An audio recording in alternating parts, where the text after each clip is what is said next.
ناظرین گرامی، مختصر سے وقفے کے بعد دوبارہ حاضر ہو چکے ہیں داستان کربلا، غم کی داستان، فکر کی داستان۔ ناظرین گرامی، بات ہو رہی تھی حوصلے کی۔ نوحہ پڑھا جا رہا تھا کہ حوصلہ رکھیے گا۔ اہل بیت کا قافلہ جب بازاروں سے، چوراہوں سے، گلیوں سے گزارا جا رہا تھا، ایک 70 سال کا بوڑھا جناب زین العابدین کی بارگاہ میں حاضر ہوتا ہے اور کہتا ہے کہ عابد، فکر مت کیجیے گا، یوسف کو بھی تو قید میں رکھا گیا تھا، اس کو بھی تو بیڑیاں پہنائی گئی تھی، تو آپ فکر مت کیجیے گا، یہ وقت بھی گزر جائے گا۔ اللہ۔ جناب عابد اس 70 سال کے بوڑھے شخص کو مخاطب ہو کے کہتے ہیں، قید یوسف دی تے قید عابد دی وچ فرق ہزاراں، قید یوسف تے قید عابد وچ فرق ہزاراں، یوسف قید کلا تے میرے نال نے پردے داراں، 40 سالاں پچھوں یوسف مل پیا باپ تے بھائیاں، پر روزے قیامت تکر پا گیا میرا باپ جدائیاں۔ ناظرین گرامی، رات کا پہر، قافلہ جنگل میں سے گزر رہا ہے۔ امام علی مقام نیزے پر قرآن کی تلاوت کر رہے ہیں اور دنیا کو یہ پیغام دیتے جا رہے ہیں کہ ہم نے نانا کے دین کو بچا لیا ہے۔ اہل بیت کے گھر نے قربانی دے کر نانا کے دین کو بچا لیا ہے۔ ناظرین گرامی، قافلہ جنگل سے گزرتا ہے۔ ایک بوڑھی عورت عمر و سعد سے مخاطب ہو کر کہتی ہے کہ میں اس قافلے کی خدمت کرنا چاہتی ہوں، میرے پاس چند سوکھی روٹیاں ہیں جو میں اس قافلے کے قیدیوں کو دینا چاہتی ہوں۔ ناظرین گرامی، یاد رکھیے گا کہ یہ قافلہ کوئی عام قافلہ نہیں،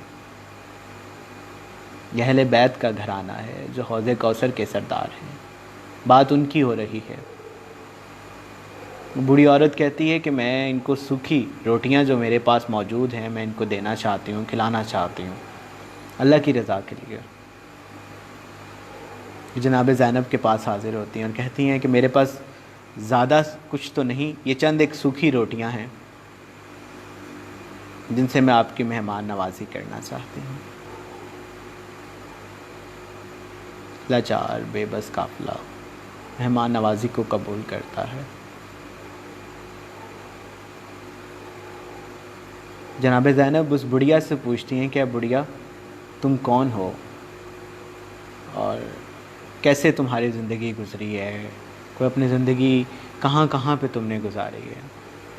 تو باتوں سے معلوم ہوا کہ وہ حضرت فاطمہ علیہ سلام اللہ علیہ کی کنیز تھی۔ میں بتایا کہ میں فاطمہ کے گھر میں کپڑے دھوتی تھی اور فاطمہ کی گود میں ایک ننھی بچی تھی جسے میں کہانیاں سناتی تھی، جسے میں کھلاتی تھی۔ جب بڑھیا یہ بات کر رہی تھی تو بات کرتے کرتے اس کی آنکھوں میں آنسو آ گئے۔ جناب زینب سے پوچھنے لگی، تم کون ہو؟ میں نے تم کو پہچان لیا، تم اسی فاطمہ کی بیٹی ہو۔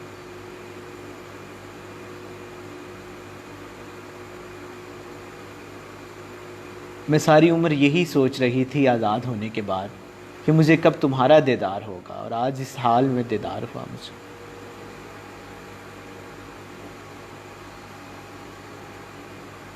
انسٹاگرامی قافلہ آگے چلتا ہے۔ وہ بڑھیا یہ تمام تر واقعہ یہ اہل بیت کے ساتھ ظلم کو برداشت نہ کر پائی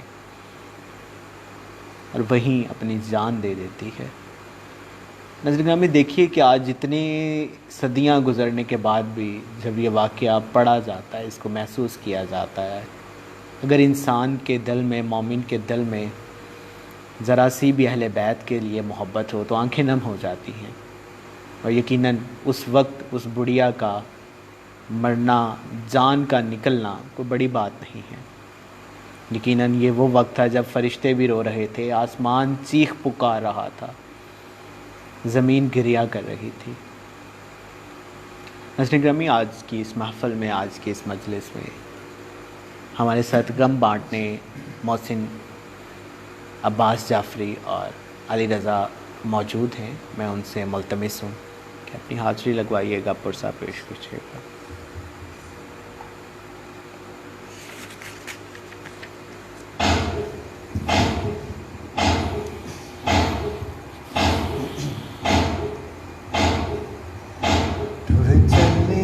شام بابا میں ویر کو کے ٹر چلیا شام بابا میں ویر کو کے ٹر چلیا شام بابا میں ویر کو کے ٹر چلیا شام بابا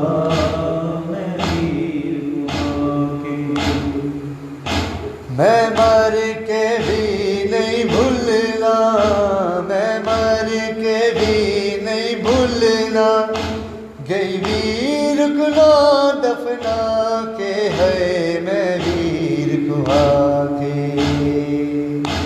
ٹر چلیا شام بابا میں ویر کو کے ٹر چلیا